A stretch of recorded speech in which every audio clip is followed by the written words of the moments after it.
mengubah benang basah.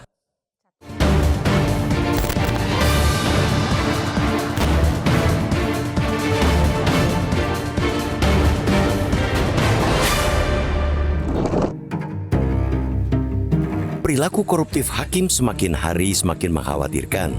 Mereka yang kerap disebut sebagai wakil Tuhan nyatanya masih gampang tergoda cuan.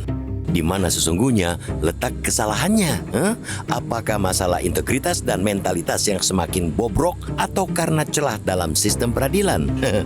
Boleh jadi dua-duanya, namun sejujurnya harus kita katakan musabab yang pertamalah yang paling mendominasi.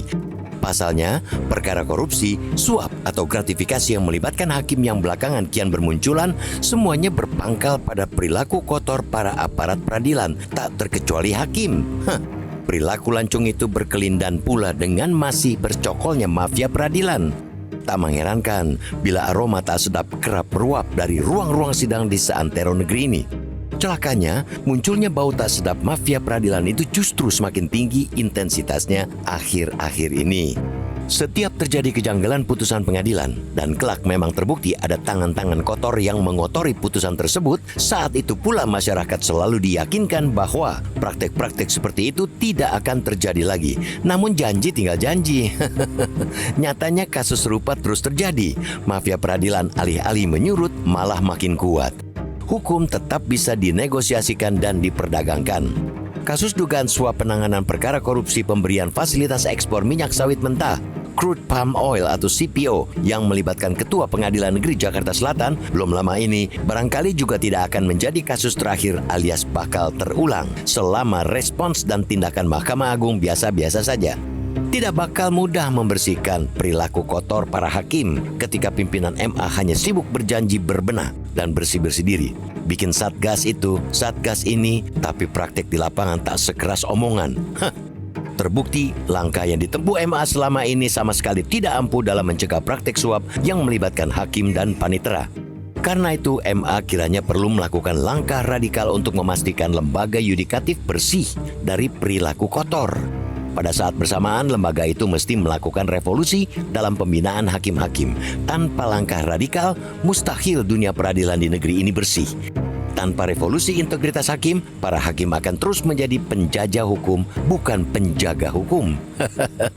Salah satu langkah yang tergolong radikal itu ialah dengan melibatkan pihak luar dalam membenahi peradilan.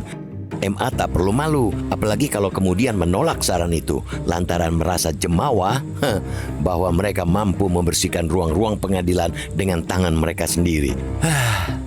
Tak perlu ada kesombongan macam itu. Toh selama ini mereka terbukti tidak bisa menjaga rumah mereka dari godaan, rayuan, maupun intimidasi dari mafia peradilan. MA tak mampu merawat pengadilan sebagai tempat mencari keadilan dan menegakkan hukum, malah kerap kecolongan sehingga ruang pengadilan menjadi ajang jual beli hukum.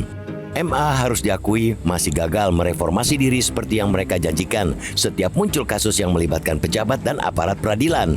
Sangat terang bisa kita lihat MA masih gagal move on. Lembaga tertinggi peradilan itu belum dapat menyapu hakim, panitera, dan pegawai pengadilan yang kotor sehingga kuman-kuman teramat mudah masuk sekaligus menyebar penyakit hingga ke ruang-ruang sidang. Ada yang bilang mewujudkan peradilan yang bersih itu bak menegakkan benang basah. Sulit, bahkan sulit sekali, maka tidak ada jalan lain. MA harus menemukan cara dan langkah radikal untuk membuktikan bahwa teori benang basah itu tak sepenuhnya benar. Stop janji-janji reformasi peradilan jika itu masih dilakukan dengan langkah yang biasa. Hanya itulah saat ini yang bisa mereka lakukan untuk mengembalikan kepercayaan publik, sekaligus meyakinkan mereka bahwa lembaga peradilan masih bisa diandalkan untuk mengupayakan keadilan, bukan tempat sampah para pedagang hukum dan keadilan.